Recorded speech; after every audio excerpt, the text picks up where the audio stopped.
Welcome, everyone. We're so happy to have you all here. You look like you're ready to learn and have fun. So we promise it will be fun. This is budding gardeners, monarchs, and moms. Who has a mom here today? I think most of you have moms, and I think most of you brought your moms Or or your grandmoms. grandmothers. Who has a grandmother here with them today? Yes. Okay, wonderful. Okay, so my name is Denise Reagan, and I'm the executive director of the Garden Club of Jacksonville, which is this big building that you're in right now. And with me is our other staff member, Jill Zarletta, who is our new marketing and membership manager, and you probably saw her when you checked in and got your name tag. Also, I'd like to introduce our event ambassador, Eva Flores. I'd like to thank, yeah, everybody gets a clap. That's perfectly good. I'd like to thank the Jesse Ball DuPont Fund, which gave us a grant to put on programs just like this one. So we're very, very grateful to them. And I want to tell you, thank you. Yeah, they love that too. And I wanted to tell you about a couple of other Budding Gardeners programs coming up that we have this summer. The next one is on June 11th, so it's just about a month away, and it's called Hot Potato. And it's all about sweet potatoes and how great they grow here in Jacksonville when it's really hot outside. So yeah, so if you want to learn about growing sweet potatoes and then try some really delicious sweet potato recipes and then take some home to grow in your yard, you're going to learn how to plant them and bring them home. You can even eat the leaves and vines. How cool is that, right? So come to Hot Potato on June 11th. And then we have a program in July 16th, which is about friendly snakes. Oh my goodness, it's, yeah, Connie, would you mind pressing that on the, yeah, just tap, okay, got it. There we go. Sorry about that, guys. No, on the computer, like, Oh. got it. Just hit enter. Or press the button. Okay, let's. I hit got it there. That doesn't work. Okay, here. Yeah, it's not a screen that you touch. It's just. Oh, gotcha. There, Got there we go. Sorry about that, guys. All right. So friendly snakes. We are partnering with Mosh, and they're going to bring some great examples of friendly snakes and tell you all about the ones that are really friendly, which are most of them in Florida, and also about the ones that are a little bit dangerous, but that maybe you want to avoid and how to tell which ones are which. All right, so you'll get to see some snakes and you'll learn all about them and see why they're really good for your garden too. If you're not a member of the Garden Club, it's always a good time to join, and you can speak to me or Jill or any of the volunteers here about becoming a member of the Garden Club. This is a good opportunity for me to tell you to silence all your devices so that they don't interrupt the program, okay? So if you could do that now, that would be great. And now it's my distinct pleasure to introduce the organizer of this activity and the president of the Garden Divas Circle, Connie Long. She has also served as the recording secretary of the Garden Club of Jacksonville Board of Trustees for the last 4 years. She is retiring from that role after painstakingly doing that for many years. She's an avid bird watcher who shoots amazing photos of the birds in her yard. And Connie has been raising monarch butterflies in her home for many years. If you have questions for Connie, we have a microphone that we're going to have for you. So I'm going to ask you to raise your hand, and then we'll bring over the microphone after the program is done. And we'll ask you to ask your questions on the microphone, okay? And now I would like to introduce and welcome Connie Long. Thank you. I am so pleased to see all of you here today with your mothers or grandmothers or whomever brought you today. First of all, before I explain how we're going to move around to each station, I would like to introduce Monarch Levon.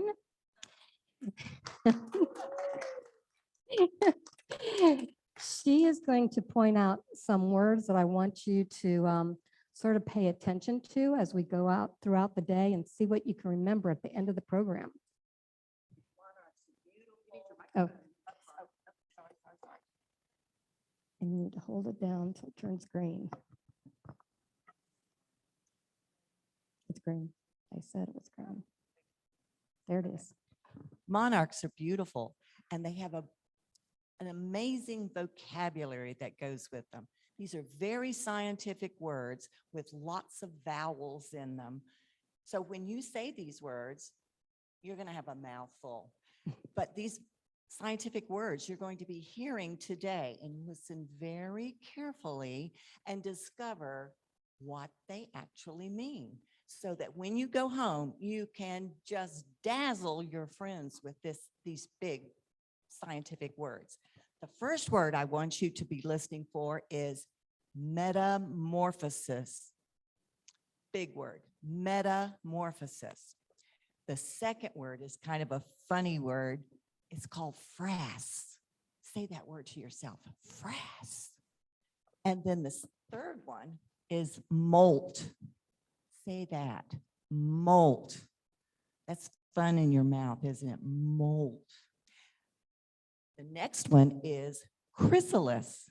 Chrysalis. I heard someone today using the word cocoon, and you'll notice that that word is not on this chart. But find out what chrysalis might mean. And the last one is migration. So listen very carefully today as you rotate to the centers and see if you can pick up what these words mean. And at the end of our session, we'll come back and see what good listeners we have. Thank you.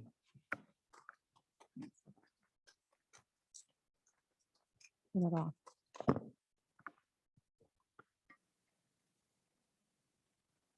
All right, so get that in your mind. Maybe you'll hear, I'm going to put this down in front so you can sort of look at it again. Let's see if you can remember as many of these words and find out what they mean. And today, you'll notice on your name tags, you have a number. You are split up into 3 groups where there are stations. If you have a 1, you're going to start at station 1, which is out on the front porch where you'll be making this paper pot out of newspaper. You'll be putting dirt in it, putting milk seed in it, spritzing it with a mister. And then when you're done, you bring it back to your seat, put it into your gift bag, and it'll be ready to take home. And there will be instructions in your bags on what you need to do to take care of it. Then station 2 is back in this corner. You'll be making a card, a monarch butterfly card that has a saying on it, "Thanks for all you do." You probably need to start thinking, who would I like this card to go to? But you can sign it inside with your name. And there's an envelope, but the envelope is at another station. I'll get to that in a second. The third station is the book reading station, which is over here. And I'm sorry, I was supposed to wait to give these instructions. And Miss Joan will be reading the book on Vilma Gratch. She has a monarch butterfly that goes with her wherever she goes. And it's an interesting book, one of my favorites. And then if you finish up a project before I tell you to rotate, you can go over to this corner and take the card envelope, decorate it, and you can take that and put it in your bag too. And there's caterpillars to look at. There's a microscope that you can look at a butterfly wing. And that's sort of a free place to go to. But when we say rotate, you need to rotate. And I'll give you a couple of minutes to do that. If you don't get to do everything over here, at the end of the day, we'll make sure you get to see everything that's over there. Are there any questions? Your leaders will help you rotate because they know where you're supposed to go. If you start at the potting station, like number 1 people, the next station you go to is the card station. The card station people will tell you to rotate, and you're going to go to the book station. The adults know where to go, and parents, grandparents, you are welcome to shadow your budding gardener, maybe help out when extra hands are needed, or just stay put. I think that's all I have to say, and I didn't do it in the correct order, but so sorry. Any questions? All right, Denise. Oh, we're queued up and ready to go. as you know, maybe not, monarch butterflies are in decline because where they live and when the food that they eat has gone by the wayside. A lot of it has to do with the weed killers that we've been using. And so we're trying to encourage people to make their yards monarch-friendly yards. And the way to do that is you have to offer two things. You have to offer milkweed. And there's milkweed, 3 pots of milkweed back here that have caterpillars on it. Milkweed is the only plant that monarch caterpillars eat, the only plant. But then to attract the adult butterflies, you need to provide a nectar plant. And each one of you will go home with a nectar plant. Their pentas are on this back table, so when you leave, make sure you get 1 pot of the pentas. And do you know how a butterfly gets the nectar from a flower? Yes. Hey, impressive, which is sort of like their built-in tongue. It's curled up, but they can unfurl it, stick it down in the flower and suck up the nectar, which is sort of like sugar water, and that gives them energy to fly. So you need both things. And that's my front yard that has both plants. The yellow flower is a milkweed. It's a tropical milkweed, but they like that as well. We try to encourage people to buy native plants. Native milkweeds, hard to find. Okay. And here is a female butterfly laying an egg. Can you see at the bottom of the abdomen? It is getting ready to deposit an egg on the underside of a leaf. And if you can't see this real well, I have most of those pictures on that board back there, the black board on the end of the table. And here is an egg on the back of a leaf. And I have 2 leaves back here that I picked this morning that has 2 eggs. And you can look with the not the microscope, but the magnifying glass. And if you can see next to the dime, there is a baby caterpillar coming out of the egg casing. It doesn't look anything like the black, yellow, white caterpillar that you're used to seeing. It's going to eat the egg casing first. That's its first bit of food. And then within a day or 2, he will look like this little guy. And unlike you guys, when you grow bigger, your parents can go out and buy you new clothes. Well, they can't do that. So when their skin starts getting tight, they sort of somehow unzip their old skin, and underneath is fresh, looser skin. And here's a picture of a caterpillar who's just gotten out of his old skin. It's the black stuff in front of him. That's called, he's molting, and he will eat that skin as well. And they will molt about 5 different times as they grow bigger and bigger before they finally crawl up to the top of a cage, if you have a cage like I do back here. I really don't encourage you to raise butterflies because so much can go wrong, but it's fun to do for maybe 1 caterpillar. But they will crawl up either to the inside the cage or a little branch or on a gutter or on the side of a flower pot, on the side of your table. And they will put out this webbing like spider web, and they make a pad. They attach themselves to the pad, hang upside down in sort of a J shape. And in about a day and a half, you might see this. It happens very quickly. It sort of rotates, and that last bit of skin falls off, and the chrysalis is underneath it. It is like magic, because I have seen it a couple times. It is like magic that you get this green jade, beautiful chrysalis with a black line and gold dots around it. Okay. And there's the chrysalis. The one that's back there is not nearly as pretty. I think something might be wrong with it. Darn. And when it's ready to hatch, when the miracle of metamorphosis, when it goes from being a caterpillar to a butterfly happens, that chrysalis goes from the jade green to being clear where you can see the butterfly wings right through it. And I've seen it hatch before, and I don't know if we can do the video or not. Unfortunately, I could not get that video to That's work, okay. but you do have it, right? I have the video a butterfly emerging from the chrysalis back here on my iPad. It's about 50 seconds long, and it happens just like that. But as soon as it comes out of the chrysalis, it hangs from the empty chrysalis. Now the chrysalis is just clear. How does that happen? The body is really fat, the wings are all crumpled, and it pumps liquid into those wings to get them to straighten up and firm up. The body gets thinner because it gets rid of some waste product. And I have a paper towel at the bottom of my cage to catch this. It looks like blood, it's red, but it's just waste products. It's not blood, and it's stained. So I always try to get something underneath it. And you see some black dots there. Does anybody know what the black dots are? That is caterpillar poop. Or the technical scientific term, frass. Okay. You know, what goes in has to come out sometimes. All right, so here's a butterfly I released. You can't release them for about 3 or 4 hours till the wings are strong, and you don't release them when it's raining. Next one.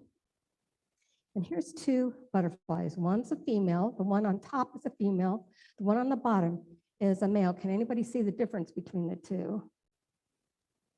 Let's see if we can get you Yeah. on the recording, okay? Here's the question, here's It's over on. here. Oh, right here, Camilla. One of them has spots and the other doesn't. Very good. The boy has 2 black dots on its hind wings. The girl does not. I think that's interesting. Oh, the black dots are on the bottom butterfly, and it's on on his hind wings. There's 1 dot on one hind wing and another black dot on the other hind wing. And if you can't see it up here, there's a picture of it, I believe, back there. Okay. And this is a picture of my back yard. I call it my way station because I'm trying to encourage monarch butterflies to come to my yard and stay a while. So I've got, what 2 things must I have back there to, yes, wait, here comes Miss Eva with.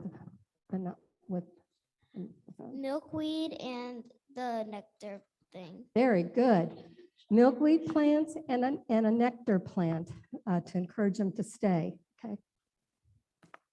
And then towards the end of the summer, monarch butterflies that are even as far up north as Canada start to migrate. What does migrate mean? Somebody different, Harper? No, oh, wait, let's go to Harper because she hasn't answered. Harper, raise your hand, hon. Raise your hand again. Migrate means to like, if it's really cold, then you go to one place to another to survive the winter. Exactly. When it gets cold, you move to a warmer place, like birds do that. But so does monarch butterflies. Very few other butterflies, maybe one other butterfly might do this, but monarchs are famous for migrating. Most of the monarchs will end up going to some mountainous area in Mexico. If the monarchs are to the east towards us, towards the Atlantic Ocean from the Rocky Mountains, they'll end up in Mexico. Some will end up in southern Florida. If the monarchs were to the west of the Rocky Mountains towards California and the Pacific Ocean, they'll end up overwintering in California, a couple places. And then when it starts to warm up, they'll travel north, lay eggs, then they'll die. And the next generation takes place. Okay.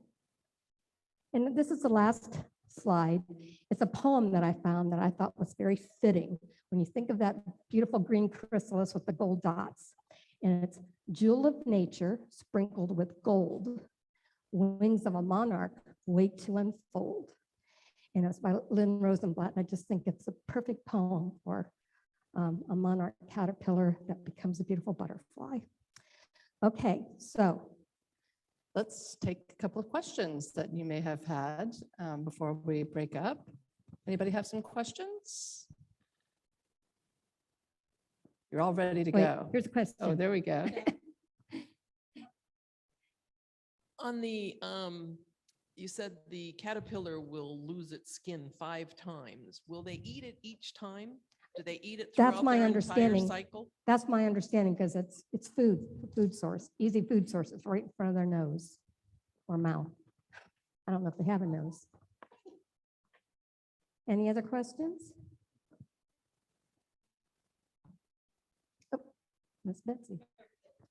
How long do they stay a chrysalis? Chrysalis, between a week to 2 weeks. This one is a little over a week old that's in this enclosure. And I can see it's sort of brown on top. That's not really a good sign. I want it to be really dark all over. And so there's some diseases that the caterpillars, actually the adult butterflies carry with them that affects them, but it's a little complicated, so we won't go into that now.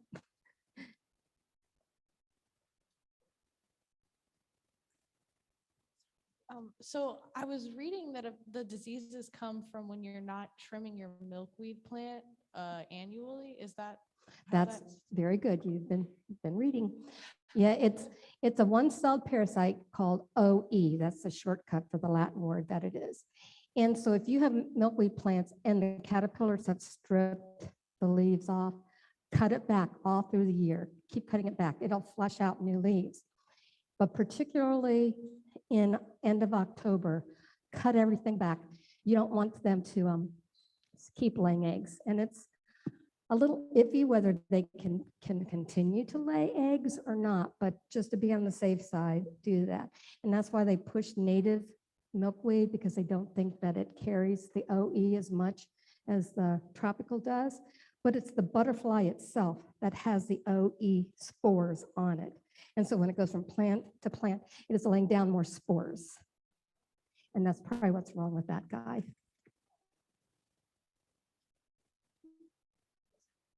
What's your question? Hi, I had what I think was a monarch butterfly flying around my front yard, but the bottom two wings seem surprisingly pale based on the upper part. That's a fritillary. That's a Gulf fritillary. Okay. They look very much alike, but their back wings, when they close them, is sort of silvery color. Yeah.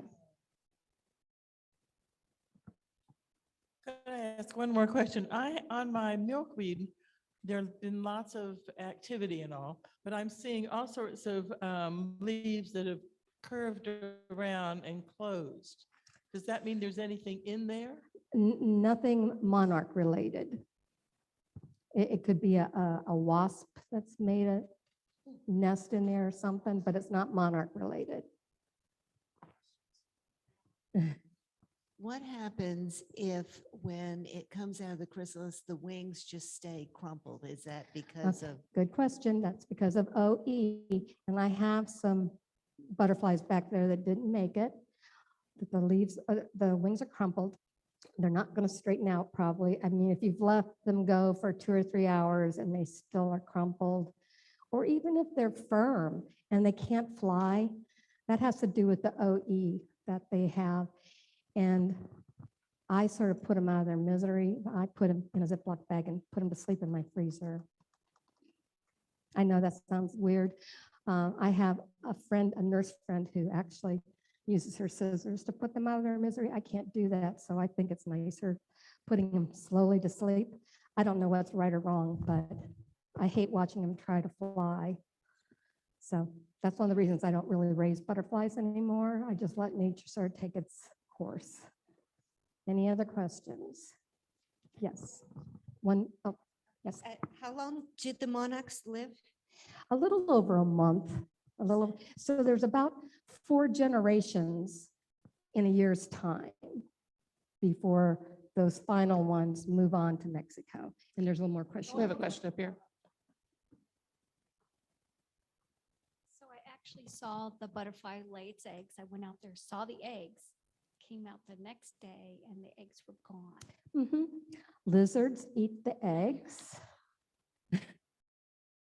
Yep. Geckos will eat those eggs, and wasps will eat the chrysalis or the caterpillars. Yeah, there's lots of things, but it's the circle of life, you know? So, All right. Yeah. I think everybody's eager to get started. So 1 second before we do, I just want to share a couple more things with you. And if you have a 1 on your name tag, where are you starting? out on the porch doing the pot. Okay. And if you're doing the craft, if you have a 2 on your thing, are you starting at the craft station? Yes, at the card station, back where Monarch Levon is. Okay. And then if you're doing story time, and you have the 3 on your thing, that's where you're starting, is at the story time station. Yes. And you can either pull a chair up there, or you can sit on the floor around Miss Joan. We also have snacks afterward over here in the corner. We'll bring out some drinks as well. And then there's games out on the front area. So you can play cornhole or giant Jenga in between and around other stations. And don't forget the spillover station back here. You Yeah. need to get your envelope for sure. Because there's 2 butterfly stickers for your envelope, and that will end up going with your card into your bag at your seat. All right. And so if we could give Miss Connie a round of applause.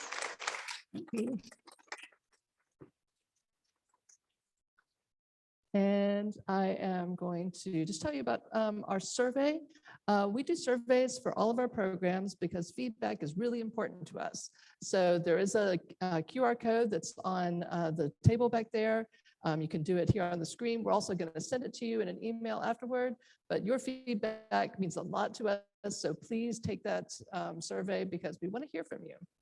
Once again, I want to thank the Jessie Ball DuPont Fund for their generous grant to make programs like this possible.